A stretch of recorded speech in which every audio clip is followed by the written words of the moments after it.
Is your debt causing you sleepless nights?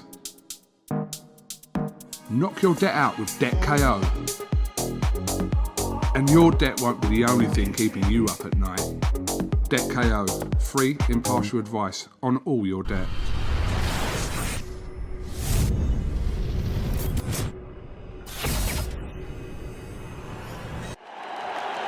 This is something that comes along every now and then in generation, and it's special.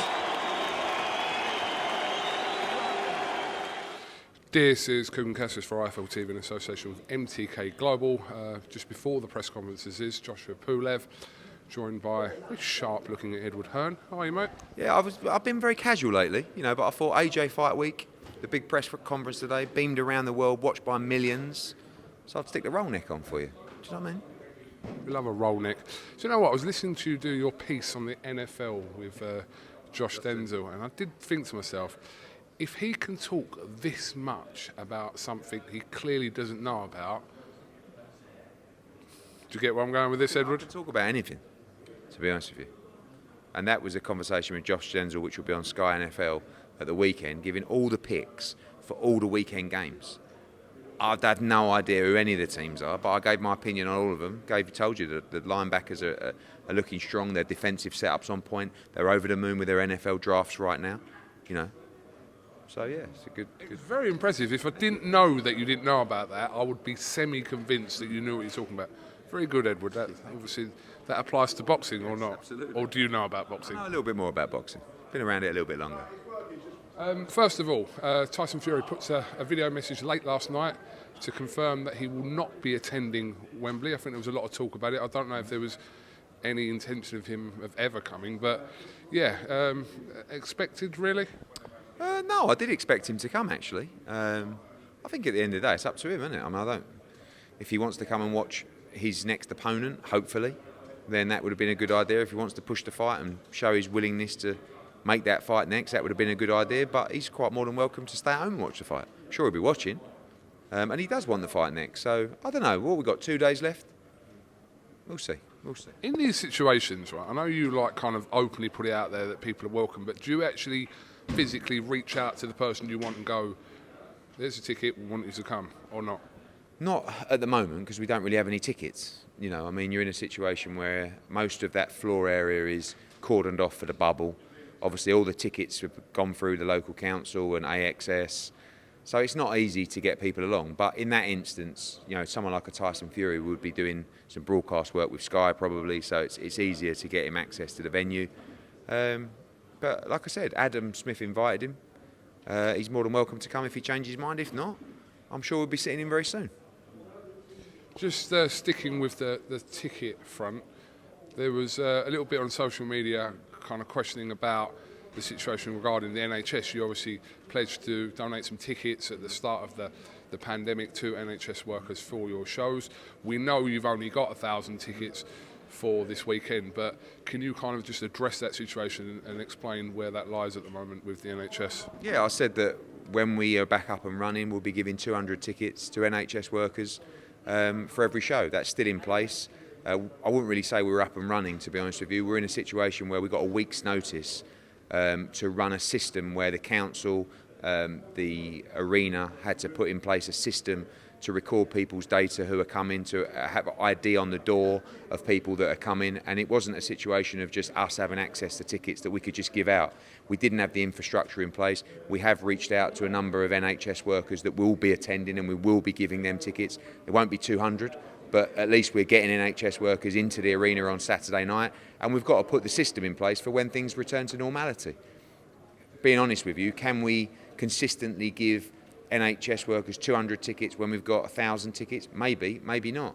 But it's more about the system that's in place. We can't balls this up, to be quite honest with you. We need to make sure we do as we're told from the government and the council with regards to logging tickets in the system.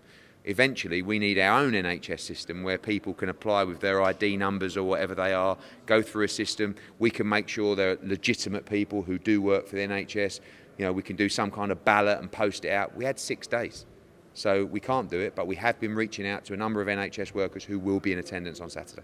So yeah, you're right. It's a case of you haven't got physical tickets. So it's not a case of going, these 200 tickets are for the NHS. Normally, you would get access to tickets. Fighters would be selling tickets. So you have tickets in the office. This is a different system. Okay, you can't draw down tickets and put them into someone else. We have to go through a process to do this. So I know people who don't like me or have an agenda will now be, I've seen it, I've seen a thread. Oh, he said this, he said this. I said when we're back up and running, we ain't up and running. We don't have access to tickets at the moment. It's all done by AXS, it's all done by the council to make sure that things are policed correctly. We have personally been reaching out to try and make sure we can do something for some people, okay, which is difficult in itself, to be honest with you. You've got to be from the same household, they don't want you coming from tier 3, you've got to provide ID, we don't know what's what, but we're trying, we will make sure NHS workers are in attendance, there won't be 200 there. Moving forward, when we get back to normality, when we have access to tickets, we will make sure a system is in place to deliver on our promises, and I won't let them down. So, I saw the thread that you're referring to, and it is the same old people. But I had 6 days. We don't have the system in place to do it. I don't have access to physical tickets. If you said to me today, same with my mates, Ed, I need 4 tickets. I've got no tickets. You have to go to AXS. You have to deal with that. They won't release them to me because you could be giving them to anyone out of different households. That's why the person that buys the ticket in the transaction has to have the same address as the person that turns up on the door. We can't mess this up. Okay, so there will be people from the NHS there. I'm sorry that we couldn't get this in place. We're nowhere near back to being anywhere near normality. When we are, I will ensure this system is in place and it's a robust system. I sound like a politician. It's a robust system. We will follow the science and we will deliver for this country. So when you say go back to normal, do you mean when we have arenas and wherever with a full capacity? More like when I've got access to tickets. We can't.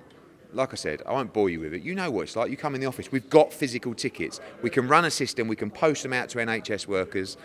We had 6 days. It's impossible. 1, we wouldn't even be allowed to do it. 2, I don't think we could have done it with everything going on. But we have been reaching out to individual people that have been emailing in and tweeting into our social media account, and they will be there somehow on Saturday night. Okay, I don't need to go on further, but I think you've answered what you need to answer. Always get the truth from me. Sometimes you might not like it, but I think anyone with half a brain will understand within this time frame, with the restrictions that are in place, this was not possible. But we're trying to do something. But even people have messaged me, my friends, and have messaged me things like, could you sort me out a couple of tickets for the AJ fight? It's all right, I'll pay for them. I know, but it's not even that. No one's expecting a freebie. But even my mates, I've fallen out with a couple of my mates. Well, why can't you just get me 4? I said, because you'd have to go to the link. Well, I don't want to go to the link. I'll just pick them up from the office. That's what normally happens. Sorry. How concerned are you about this weekend? Very concerned. It's just so many different things, isn't it? It's the venue, it's the environment. I mean, it's even worse having, don't take this the wrong way, anyone that's coming, it's kind of worse having people there because that's new. We've worked in this environment, haven't we now, for the last 4 months, where we're used now. AJ's been there to behind closed door events. Now we've got crowds. It's going to be good to see people's faces, to be honest with you. But I'm very concerned because Pulev's a good fighter. I spoke to Hearn 2 nights ago and he's put the shits right up me. He told me he's going to outbox him and he's going to knock him out. And I'm like, yeah, good one. He's like, no, I'm telling you. I'm saying, well, look, we want to make the Fury fight. Ed, look, I don't think we're going to be able to discuss that, but let's talk on Sunday. He looks very light. He looks very fit. But I do expect AJ to beat him. And just got to get through it. Heard you obviously talking to Sky there about this thing of not wanting to talk about Tyson Fury because of what's in front. It happened with Ruiz, with Wilder. So you don't want to focus, but the fight's too big not to be mentioned to AJ or even himself this week. You can't help it. It doesn't matter if you don't want to talk about it, you don't want media to talk about it. They're always going to talk about it because it's the biggest fight. You know, when AJ boxed Andy Ruiz, he went into ESPN. They had him in for 10 minutes live on air. They never asked him one question about Andy Ruiz. They just talked about Deontay Wilder.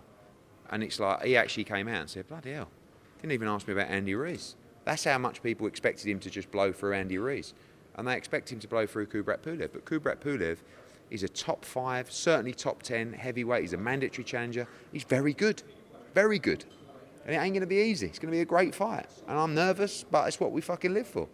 Are you nervous off the back of the Andy Ruiz fight in New York? Is that why you're nervous? Because you've seen that happen? Yeah, not really. I've always been nervous for AJ fights because I know I'm probably less nervous as we go on because he's getting better and better and he's getting more experienced. Now, when he fought Klitschko, he didn't know what he was doing. He had 15 fights. He was a complete novice. You know, even when he boxed Povetkin, Parker, all these people, he was a novice. It was only really when we got out to Saudi where he learned so much about the game and he just prepared so perfectly that I was actually probably less nervous in Saudi because I was so confident in his mindset and his preparation. And now I just feel like he's the best heavyweight in the world. And I think you're never unbeatable in this division, but he's getting to a point where he's probably got another 20% to go till he gets to his optimum. But he's so good, so good. And I just hope on Saturday he can show all the things that we've seen, the improvements he's made, and I hope that we can see just a performance that makes everyone go, wow, and fuck me. This Joshua Fury fight is an absolute monster. Eddie, I think it was Chris Lloyd that tweeted out what you've been talking about for years, I'll say years, the last couple of years especially, about Joshua's resume. When you put it together sort of after, I don't know what it was after Dillian White or whatever, from the Dillian White fight onwards. So his record, but if you look at his record to Tyson Fury's record, and I think I've asked you this before, but I asked you this before the second Wilder fight, who has the best 2 wins on their record from AJ and Fury, what would you say? The best 2 wins, probably Fury. But it's an overall record. Listen, I'm not taking anything away from Fury. He's a great fighter. You cannot compare the full resume of Anthony Joshua to Tyson Fury. By the way, look at who Fury was fighting after 14 fights. Joshua has gone Dillian White, Charles Martin, Dominic Brazil, Eric Molina, Vladimir Klitschko, Takam, Parker, Povetkin, Ruiz, Pulev, and probably Fury. This is from his 14th fight when he was a complete novice. He's never had an easy touch. We were laughing about it the other day. He was like, I think I should go and fight a YouTuber or something. I mean, why am I having to fight these top contenders all the time? Right? Again, when you break down other people's resume, could be Tyson Fury. You know, there's some notable wins there, but they're bumped in with Tom Schwartz, Otto Warlin, Francesco Pianetta, Sefa Seferi. No one's boxed at the same level consistently like AJ over that period of time. His standout win is Vladimir Klitschko. Joseph Parker was a fantastic win. He was a world heavyweight champion. He unified the division. Povetkin was a great win. Look at what just happened in the White fight. But Wilder and the Klitschko wins were 2 fantastic wins for Tyson Fury. I just don't feel that AJ gets the credit he deserves for continuously stepping in. How many fighters, world champions, have an easy touch? You know, he ain't had an easy touch. And, you know, partly because he's such a big draw and he's kind of the pressure's on to have real fights, but also because his desire to be the best. The other question that gets mentioned as well is that who beat the better version of Vladimir Klitschko? Obviously, Tyson Fury did it first after Klitschko had been unbeaten for several years, but we know the comparison in terms of how exciting the fights were, shall we say, but what's your opinion to that? Hard to answer, really, isn't it? I mean, what was it, a year later that AJ boxed Klitschko, something like that? Klitschko took no damage in the Fury fight at all, really. He was just completely outfoxed, outboxed, and out-baffled, I suppose. But he never took any punishment in that fight, so I don't think he could have been it wasn't like it took anything out of him. We don't know where he was at mentally for the Fury fight. I think Fury done him in mentally, to be honest with you, in a lot of the build-up to that fight. We know that Klitschko put his absolute everything into the fight with Joshua. Who knows? Listen, maybe Klitschko didn't have a great camp for Joshua. Maybe Klitschko had a shit camp for Fury. Who knows? But I'll tell you what, I was there for that fight. Did it look like he was on fucking form? Jesus Christ. He put his life and soul into that fight. Didn't look like he put his life and soul into the Fury fight. It looked like he gave up. But that's because he was bamboozled. So Fury did that to him. So I don't know. It's a shit question, really. And it's almost like a mute point, isn't it? Because we don't know. He might have been carrying an injury in one fight. You said there, heard you say that talks are still ongoing this week for that potential fight. So what's been going on this week regarding that? Just really starting to draft some paperwork together, and it's difficult because we don't do anything without the approval of Anthony Joshua, and we're certainly not going to be talking to Anthony Joshua this week about the Tyson Fury fight. But I just want to get everything into position where Sunday, all being well, I can sit down with AJ for breakfast and start mapping out the next move, and that of course is Tyson Fury. So the next move for me is to send contracts to Team Fury and to get an announcement in place and say this is what we're doing, because there's things that need to be worked on, particularly on the venue, but we want to make sure we have a deal in place that we can go to the governing bodies and say it's done, it's agreed, it's happening, will you sanction it? And then we'll deal with the WBO or any other problems we may have. But we need to be in a position to go out to the world and say, okay, who wants to stage this fight, who's making the offers, and on we go. I don't see any reason why either party would not be willing to agree the deal now on the terms of this is the date, now we go and see the offers that are on the table. And that was the same with Fury Wilder, to be honest with you. Would you pretty much rule out UK being the first venue? No, not at all. Not at all. I mean, we don't know what kind of numbers would be allowed back in. And obviously, if we couldn't get full capacity, it would have no chance of being here. But you may find other countries in the world aren't yet willing to commit to that kind of level of funding because of the uncertainty of where they'll be in 6 months. So UK is definitely in play for the first one. And of course, the first one, you can do it outdoors in the summer. The second one in November, December, you won't be able to do that. So you'll be limited to the Millennium Stadium. This deal you're trying to put together at the moment, potentially, if Joshua comes through the Pulev fight, it's specifically for a 2-fight deal. Nothing else. 2-fight deal. It's never been discussed to be anything different. I think, look, it's the biggest fight in world boxing, and the second one will probably be the biggest fight in world boxing too. So let's just map out our year, and let's all move forward together. 2 fights, 2 fighters, your year mapped out for you. End of May, early June, November, December, on we go. Whose name do you think will wound up first on that? On what? Don't know. I think it's probably a toss of the coin stuff. It's who's going to ring walk first. It's who's going to be in what corner. Who's going to have what changing room. I don't know Fury well enough to know if he'd be bothered about that. I just think he probably wants to be respected. And I think AJ says, I don't really care, but I'll go first. That was a joke. Didn't get it. But no, seriously, I mean, I don't know. You know my view on who I think is the bigger star, the bigger commercial name, the bigger commercial draw. But they both need each other for this fight, How likely is it that the WBO will get vacated? 50-50? I think it's up to them. I mean, but how can they not want, for the good of boxing, to allow this fight to take place for the Undisputed Championship? But if they don't, we've got to make sure, whatever happens, we've got to make sure Alexander Usyk's happy. And there's also the Deontay Wilder situation as well. We don't know what's going on with that. Did Bob Arum mention anything about that to you? They sound very confident that that's not a problem, but that's out of our hands. Just finally, Campbell Hatton obviously signed with yourselves. It was very interesting signing. Obviously, your staff wouldn't tell me this yesterday. That's why I came and asked you. But you could see how happy Ricky was to kind of relive them days. Obviously, Campbell Hatton saying he wants to be Campbell Hatton, not Ricky Hatton's lad. But yeah, very interesting move from yourself. Yeah, it was amazing. It's quite an awe actually, sitting up there with Ricky and Campbell, and just so excited for them. Imagine achieving what you achieved in the sport like Ricky Hatton, and then imagine having a son that's about to take part in his professional journey. I think he can be a big star, nice and slowly to start with. I think he's a great lad. I mean, you know the family. You obviously was a major security guard for them for many years. Still don't know how you blagged that job. Do you know how you blagged that job?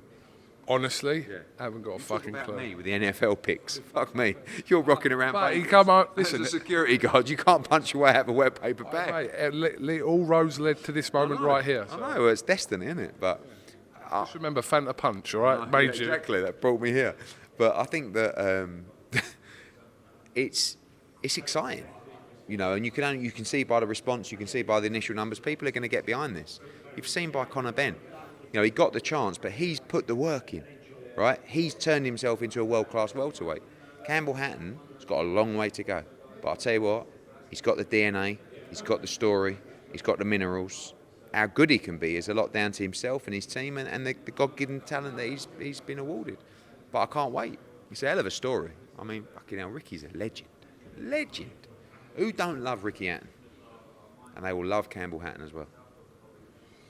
Okay, press conference is going to begin. Are we expecting anything at the press conference today? Might get a bit of fun on Florian Marku and maybe See the video of him. Yeah, I know, a bit awkward, wasn't it?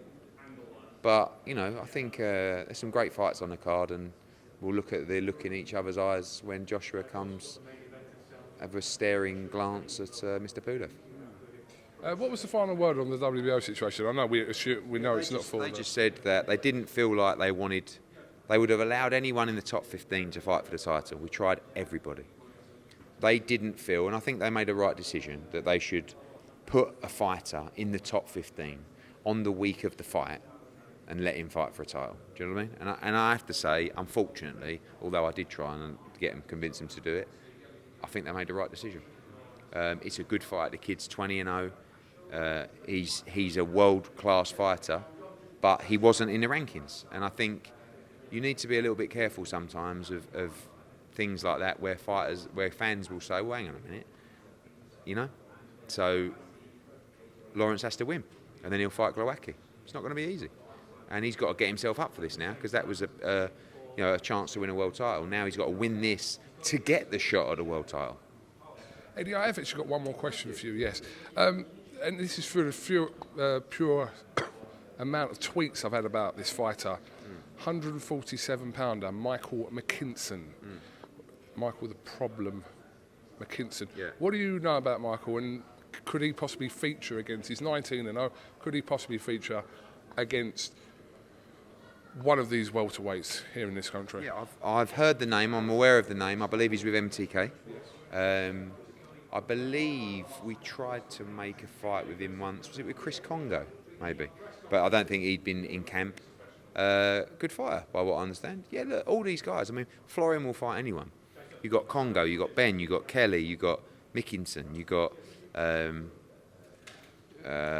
Marku, you got Ryland Charlton. You know, you got all these guys. So yeah, let's get it on. Let's keep making great fights. An amazing big win for us yesterday to win the purse bid for Ted Cheeseman against JJ Metcalf for the British title. What a banger that is. And you know, people still saying to me, wow, Eddie, you won a purse bid. I'm fucking winning all the purse bids these days. So that's a great fight. I'll be honest with you, hopefully we can announce on Saturday, but realistically it'll be Monday or Tuesday. We're going to announce our first 3 shows. Mate, they are the fucking bollocks. They are the bollocks. We've got such a great schedule coming for you next year, honestly.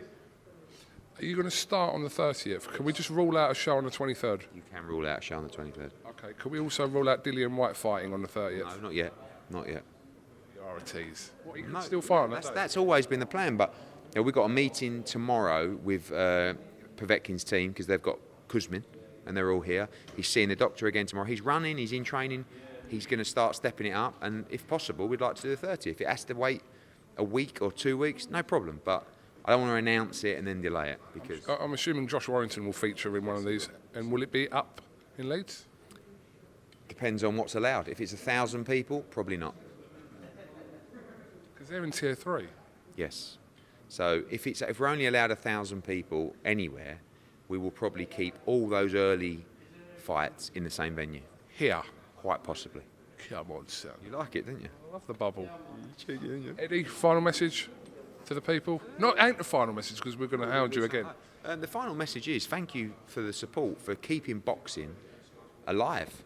And we finished the year with the biggest of them all. Anthony Joshua in the crunch fight, one of the biggest fights of his career. He has to beat Kubrat Pulev on Saturday night. I think you're going to see an unbelievable performance. Don't get me wrong, I think it will be squeaky bum time on several occasions. But I think he's going to cut him up, beat him up, and knock him spark out. And on we go to prove to everybody that AJ is the best heavyweight in the world. The big star is back, baby, Saturday night. Don't miss it. Tune in, Sky Sports box office. Something's telling me round 7.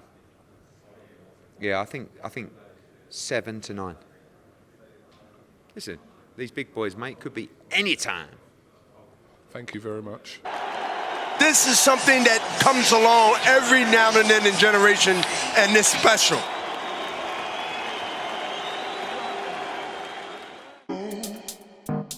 Is your debt causing you sleepless nights? Knock your debt out with Debt KO. And your debt won't be the only thing keeping you up at night. Debt KO, free, impartial advice on all your debt.